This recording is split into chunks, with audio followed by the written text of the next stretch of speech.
raha maniry soratra anarana mitetika asa Fihariana dia fantaro fa mizara efatra mazava tsara ny antota taratasy fenoina.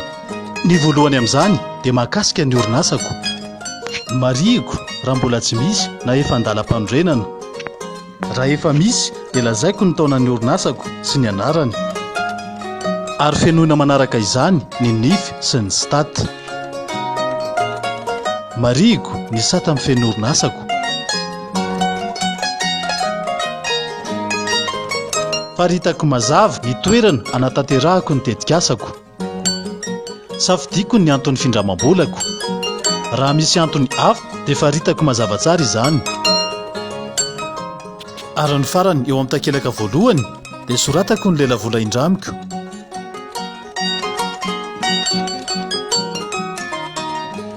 Ary manasanao anaraka ny page Facebook ny Fihariana.